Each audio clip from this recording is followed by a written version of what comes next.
34강 우리 공부하는 책 165쪽입니다. 헤겔의 철학적 혹은 신학적 특징을 우리가 지금 따라가고 있습니다. 종합을 이룬 사람이요. 슐레이러마커도 그랬고 여기 헤겔은 좀 더 그렇습니다. 보편적 종합이라고 하는 타이틀입니다. 자, 165쪽 세 번째 줄입니다. 인간의 정신은 자연에서 발전해서 많은 과정을 통과한다. 헤겔 철학의 키워드 하나 뽑으라 한다면 정신이죠. 가이스트입니다. 독일어 가이스트, 이것은 정신이라고 하는 말로 번역도 되지만 영이라고 하는 말로도 번역됩니다. 근데 이게 영어로는 번역이 안 된다고 하죠. 다시 그 문장 읽겠습니다. 인간 정신은 자연에서 발전해서 많은 과정을 통과한다. 그렇죠. 자연, 눈, 비, 지진 이런 것들을 경험하면서 정신이 이렇게 저렇게 여러 가지 영향을 받고 또 발전하게 되죠. 근데 그 발전이라고 말하기는 좀 그렇긴 하지만 어쨌든 그런 과정을 거칩니다.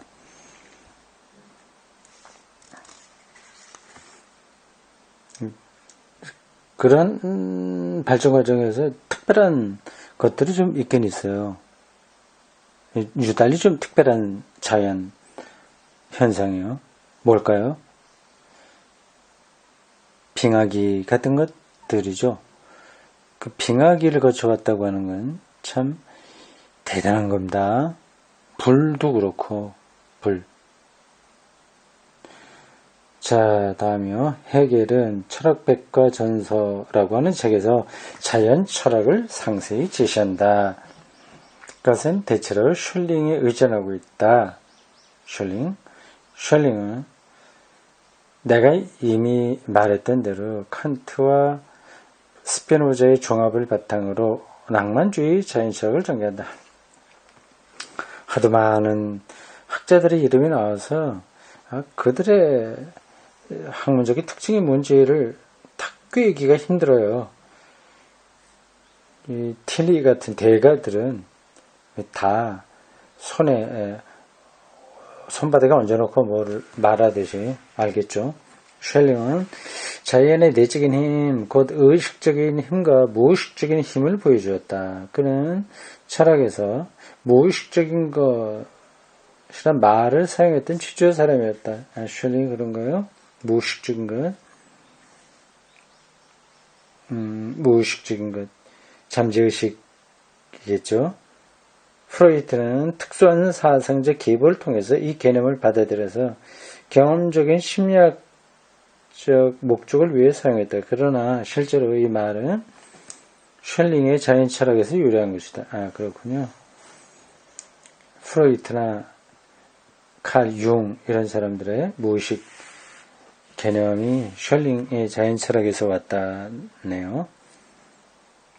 낭만주의적인 자연 철학자들이 보여주려고 했던 것은 정신이 자연에서 이루려는 자기의 완전한 실현을 인간에게서 구하려고 싸우고 있다는 사실이다. 정신이 자연에게서 경험했던 것들을 인간에게서 찾는다? 그런 얘기인가요? 재미있습니다. 그 발상이요. 여러분은 같은 사상을 인간 현상을 썼던 예수의 소속 사제인 테일하르 드 샤르딩 에게서도 발견한다. 그것은 낭만주의적 자연 철학과 많은 유사점을 가지고 있다. 그리고 마르퀘트가 고전주의적 자연 철학의 대표라고 생각된다면 이 사상은 고전주의적 자연주의와도 많은 유사점을 갖는다. 자연주의, 자연철학, 자연신학. 그렇군요. 인간 정신과 자연의 관계를 얘기하고 있습니다. 그렇죠. 뭐 개인에게서도 그러한 일들이 벌어집니다.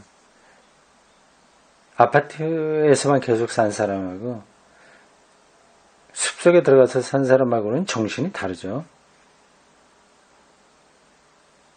이러한 자연 철학의 커다란 문제는 먼저 천문학에서 다음으로 생물학과 물리학에 있어요. 갈릴리오 갈릴레이와 뉴턴 이래 정열적으로 줄곧 실행해온 과학 연구의 관계를 보여주는 것이었다. 헤겔은 과학적 연구 결과를 그의 책에 집어넣으려고 했다. 자연주의, 자연철학은 당연히 과학과의 관계가 밀접한 거죠. 이 점에서도 셜링도 마찬가지였는데, 셜링은 그 당시 훌륭한 과학자들을 개인적으로 많이 알고 있었다. 그러나 과학 연구의 잠정적 결과가 철학 또는 신학적 주장을 이루는 데 사용될 경우 그것은 형이상학적 진리로 굳어버리는 경향이 있다는 위험성이 있다. 그렇군요. 너무 밀착해도 안 된다는 거죠. 신학과 자연, 과학과의 관계가요. 그런데 과학자들은 과학적 결과가 이렇게 사용되는 것을 꺼린다. 당연하죠. 이건 실증적인 건데 형이상학적으로 사용되면 곤란하죠.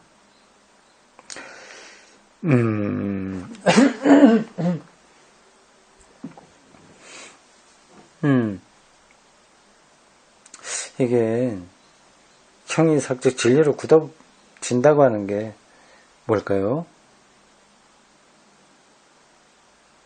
지구는 둥글다. 혹은 지구가 태양을 돈다. 이런 과학적 사실들이 드러날 경우에 그것을 하나님의 창조에 하는 원리 그런 걸로 말한다거나 대충 그렇게 볼 수 있습니다. 정확하게는 잘 모르겠네요. 왜냐하면 과학자들은 과학의 결과가 점정적이고 시험적인 성격을 지니고 있다고 하는 것을 알고 있기 때문이다. 이런 쪽이 중요한 거군요. 형이상학적 진리로 굳어버리면 그건 변화될 수 없으니까 과학자들은 이걸 꺼려했다는 겁니다. 생물학자가 물리학이나 생물학에 관한 철학적 해석을 써내려가는 그 날의 철학자의 해석이야 공표되든 말든 이것을 낡고 타당성이 없는 것으로 만들어버릴 새로운 통찰이 어느 연구실에서 발견되고 있다는 것이다. 그렇죠. 자연과학의 어떤 것들을 밝히면 또 얼마 안 가서 또 새로운 게 나오니까요. 이런 난점은 언제고 있다. 한편 나는 물리학자들과의 개인적인 접촉에서 물리학자들은 그들이 하고 있는 것에 대한 철학적 평가와 해석에 접하려고 몹시 바라는 것을 알게 되었다. 그렇죠. 철학적으로 연구가 정당성을 갖게 된다면 물리학자들 입장에서는 좋은 거죠.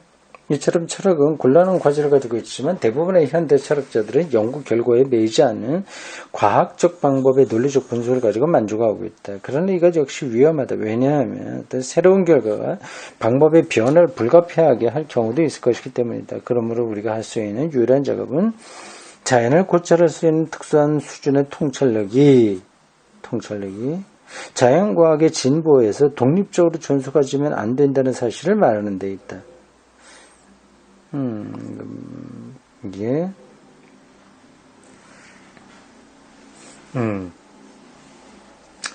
철학, 신학의 입장을 여기서 나타내는 것으로 보입니다. 이것이 테일하르드 샤르딩이 했던 일이다.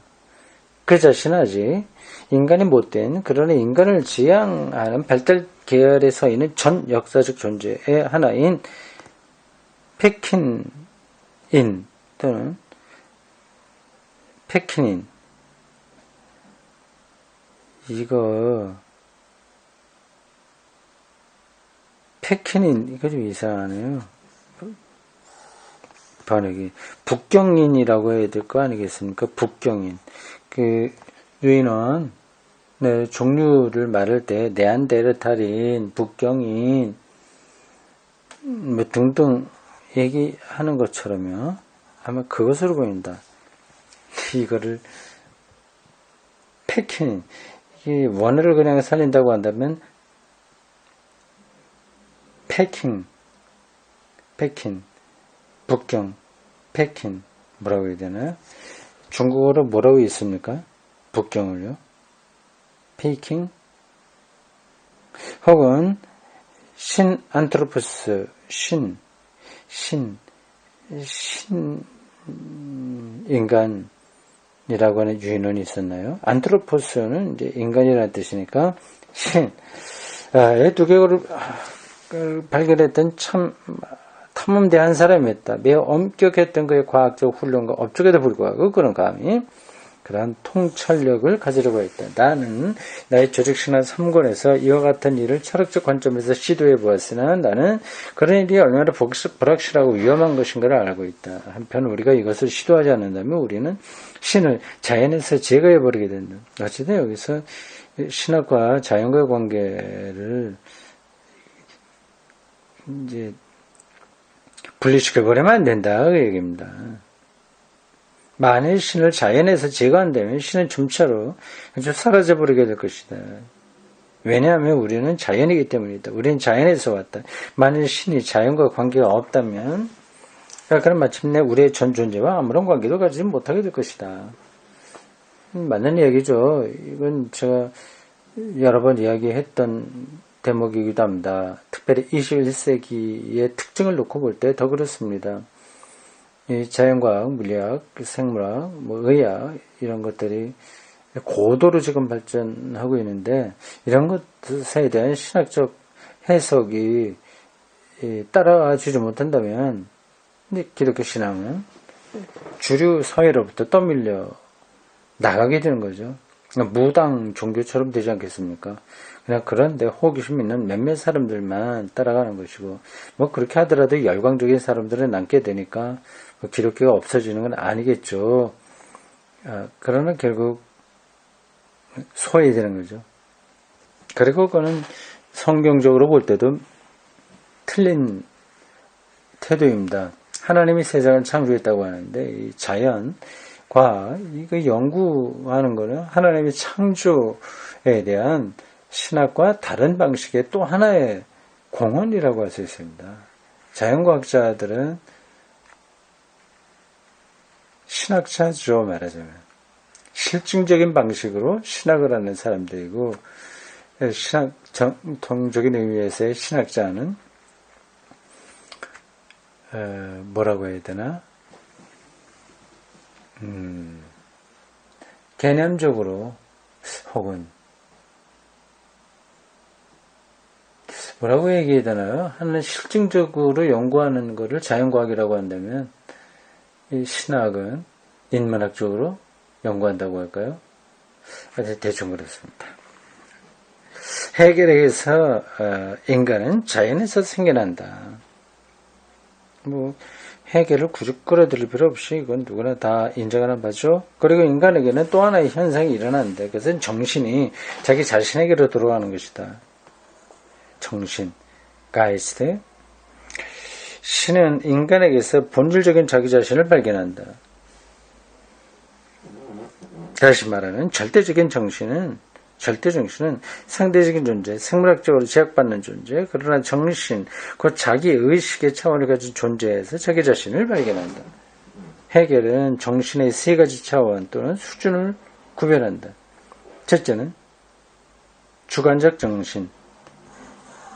이것은 인간의 개인적인 내적 삶이다. 예컨대 심리학은 주관적 정신의 이론에 속한다. 둘째는 객관적 정신이다. 이것은 사회, 국가, 가정이다. 윤리학의 주제가 여기에 속한다. 셋째는 절대정신이다. 이것의 인간적 수준에서 나타나는 신의 완전한 현현이다. 예술, 종교, 철학이 여기에 속한다. 이 가이스트 정신을 세 가지 차원으로 구분했군요. 심리학, 주관적인 심리학, 주관적인 정신의 차원인 심리학, 그리고 객관적인 정신, 윤리가 해당되는 것이고, 그리고 절대정신입니다. 이것은 여러 가지 면에서 매우 흥미있는 일이다. 여기서 한 가지의 위험한 것은 윤리학이 사회학으로 나타나 있다는 점입니다. 윤리학은 가족, 사회, 국가와 관련되어 있다. 해겔의 윤리학은 객관주의적 윤리학이다. 객관주의적 윤리학이다. 객관적인 차원이 있죠. 윤리에는요.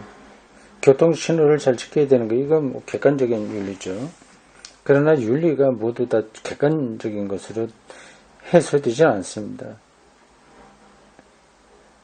이 점에서 케르케고르의 가장 철저한 비판이 일어났다. 왜냐하면 해겔은 윤리학을 단지 사회에서 나타나는 인간의 본질적 구조라는 관점에서만 이해하려고 했기 때문이다. 그는 윤리학을 자기와 사회에 관한 개인적 인격의 결단으로서 이해하지 않았다. 개인의 문제는, 개인의 결단이건 중요하지 않았다는 거네요.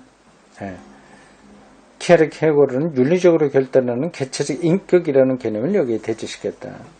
말하자면 군대에 가는 게 옳으냐 아니냐고 할 때 케르케고르의 입장을 따르면 자기 결단해야 되는 거예요. 그건 갈 수도 있고 안 갈 수도 있는 겁니다. 해겔에 의하면 가야 되는 거죠. 해겔은 그의 체계 안에서 개인 윤리학을 가지지 못했다. 그렇군요. 해겔에게서는 그게 개인 윤리가 없다, 자리가 없다. 그래서 케르케고르는 개인의 인격적 결단을 매우 강조했다. 케르케고르하고 해겔하고는 윤리학의 관점에서는 대립적입니다.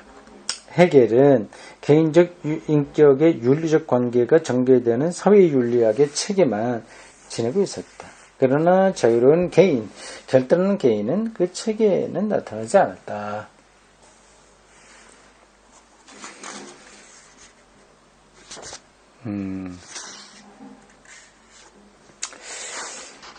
그렇습니다. 해겔과 케르케고르이 이런 차이를 윤리학에서 보여주는군요.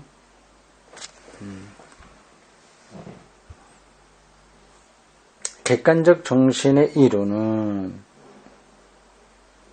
윤리학이 여기 속해 있는데, 다음에 나오는 절대정신의 이론은, 다시 읽겠습니다. 객관적 정신의 이론, 즉 다음에 나오는 절대정신의 이론은 종교와 철학의 관계에 결부되어 있다. 그렇죠. 첫 번째는 주관적 정신, 이건 심리학에 속하고요. 둘째는 객관적 정신, 이거는 사회윤리학에 속하고, 세 번째는 절대정신, 이건 종교와 철학, 그리고 예술에 해당합니다. 종교는 미학과 철학 사이에 있다. 표현이 재밌습니다. 미학, 에스테틱스, 미학, 미의 뭐라고 해요? 미는 아름다움인데,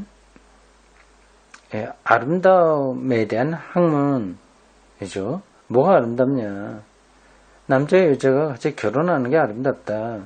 그럼 그게 미학인 겁니다. 미를 거기서 찾는 거죠. 그래서 종교는 예술에서 보통 미학은 많이 나타납니다. 미, 아름다움을 찾는 거니까요. 그러나 오늘날의 그 미학은 철학에 속하죠. 다 서로 연관됩니다. 종교는 미학과 철학 사이에 있다고 하네요. 아름다움과 지적의 암과 아름다움 사이에 있다. 이것 또한 중요하다. 쉘링의 발전 과정의 어느 사이에서 심미적인 것은 신적 자기 현현의 위대한 기적이었다.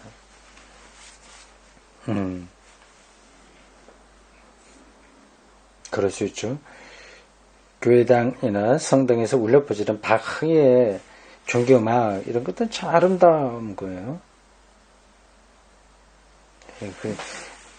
그러한 소리의 아름다움이 하나님의 자기 현현이라고 할 수 있는 거죠. 심미적인 표상에서 이론 이성과 실천 이성의 칸트적 이원론이 극복되었다. 이론 이성과 실천 이성. 슐링에게서는 국가까지도 위대한 예술작품이었다. 그래서 예술적 창조는 신적인 것에 참다운 현현으로 생각되었다. 해결에 이것이 불가능하다고 판단했다. 왜냐하면 모든 예술에는 비실제 요소가 있기 때문이다. 외관상의 화해가 있다. 외관상 화해가 표상에만 있고 실제 자체는 없다. 이거 참 복잡한 얘기예요. 그러게 해결의 예술을 종교의 전 단계에 놓는다.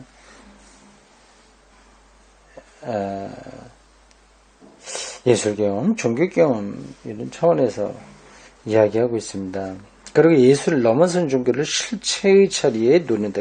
그의 종교 철학에서 이것은 불행하게도 해결에 의해서 출판되지 않고 해결 학생들에 의해서 기록된 몇 가지 기술을 통해서만 읽을 수 있는 건데, 이 종교 철학에서 우리는 종교에 관한 하나의 최대의 평가를 발견한다. 뭘까요?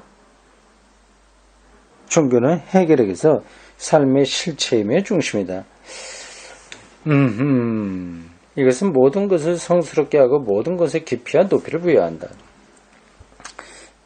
해결이 이렇게 말한 게 처음은 아니잖아요. 뭐 해결만 이야기를 했나요? 삶의 실체다. 그리고 중심이다. 종교가. 다 그렇게 얘기하죠. 어쨌든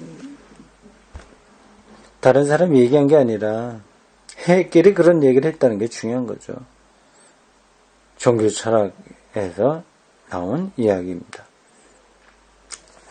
그러나 이제야 흥미있는 일이 벌어진다.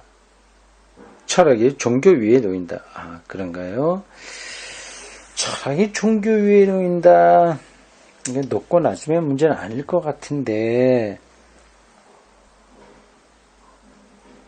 어떤 뜻에서 그런가를 이해하기 위해서 여러분은 우선 해겔에게서 한 가지 사실을 이해해야 할 것이다.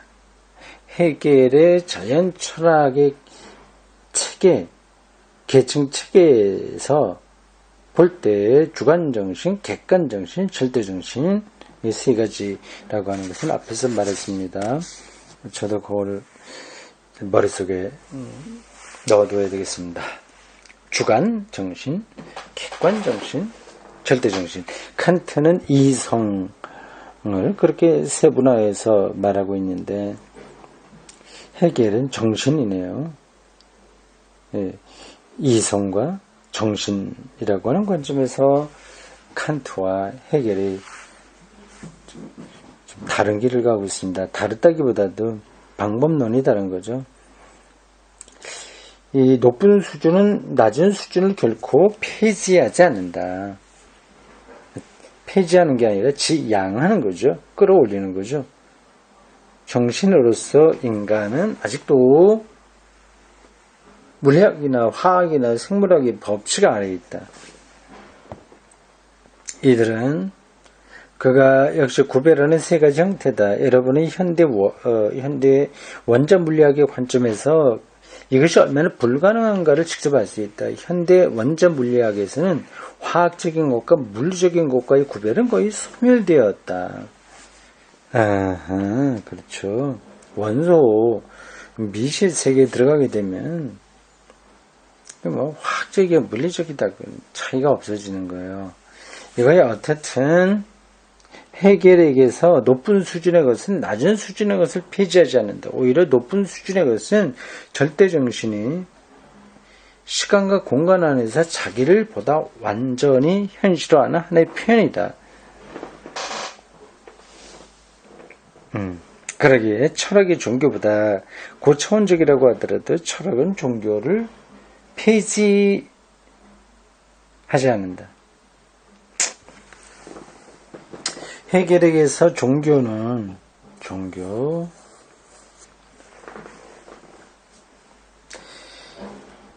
종교는 여전히 정신적 실제의 실체, 그 상대적 정신과 절대적 정신이 만나는 장소다. 여기에서 아까는 이제 주관적 정신, 객관적 정신, 절대적 정신 이렇게 되는데 여기서는 상대적 정신과 절대적 정신도 구별하고 있습니다. 여기에서 그런 종교사 전체를 전개하는데 모든 종교는 그것대로 자신에게 맞는 자리에 놓이게 된다. 그리스도교는 계시 종교로서 가장 높은 자리를 차지하게 된다.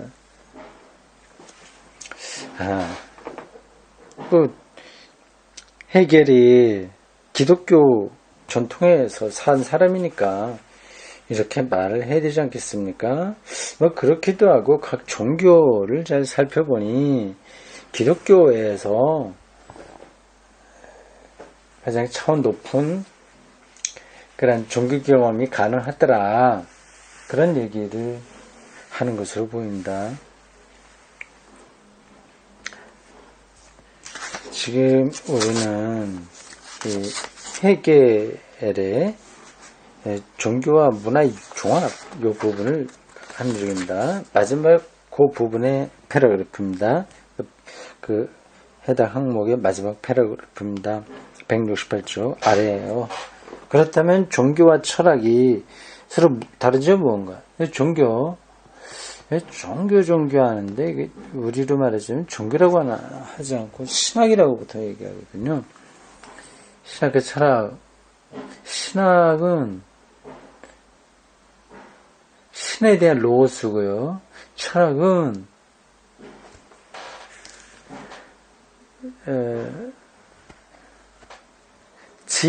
지혜를 사랑하는 겁니다. 필로스, 로고스, 필로소피, 소피아죠. 소피아. 이 차이는 뭔가? 그 차이는 절대자에 관계하는 우리 의식의 형식이다. 의식의 형식. 어떤 것들을 의식한다. 그런 거죠. 깨닫는다. 그런 뜻입니다. 종교에서 우리는 상을 가지고, 이미지를 가지고, 해겔의 말을 빌리면 표상, 푸슈델룽엔을 가지고 생각한다.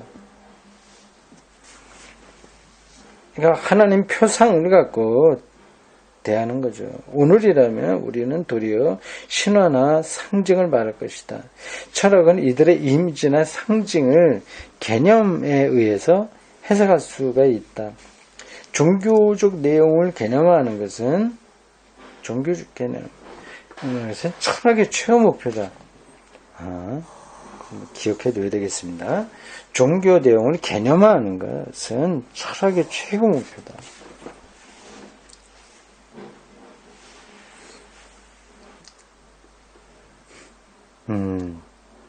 이 점에서 해겔은 서양 철학이 언제나 발전해 왔던 길에 매우 가깝다. 우리는 놀랄만한 명확성을 가지고 초기 그리스 철학에서 이 발전을 추적할 수가 있다. 먼저 신화, 신들의 탄생의 이야기인 신통계보학, 그리고 다음으로 세계의 창조 이야기인 우주 기원론이 있었고, 그 다음에는 이들 종교의 신화에서 최초의 위대한 철학적 개념이 생겨났다. 그러니까 실질적으로 어떤 건지를 쭉 설명을 해야 되는데, 그렇게까지 우리가 전문적으로 따라가기는 힘들죠. 그래서 철학에서 신학과 철학이라고 하는 용어가 다 나오는데, 고대 그리스 철학에서요. 신화, 이제 오늘날과 같은 그 신학이 아닙니다. 그 신에 대한 이야기예요. 신화에 대한 이야기입니다. 그러니까 그것이 옳은지 그른지를 판단할 수 있는 준거를 철학이 제시했습니다. 그 신학은 그 당시에는 뭐 그 말대로 신화적인 것이고, 철학은 진리, 인식의 문제인 거죠. 철학사는 이 발전 과정을 보여준다. 따라서 해겔 역시 철학적 개념은 일반적으로 종교의 신화적 상징으로부터 생겨난다고 믿었다. 방금 말씀드렸죠. 신화. 원래 거기서 생겨났습니다. 참다운 뜻에서 해겔 철학은 종교 철학이다. 종교 철학. 그러나 교회와 전통, 상징과 신화에 관련된 좋은 의미의 종교 철학은 그의 체계 안에서 독특한 자리를 차지하고 있다. 그래서 해겔은 철학에다 종교적 상징을 대신할 개념적 형식을 마련해 줌으로써 철학의 비판적 정신과 종교적 직관적 상징적 정신을 결합한다. 그렇군요. 그래서 종합적인 철학자로 얘기하고 있습니다. 여기까지입니다.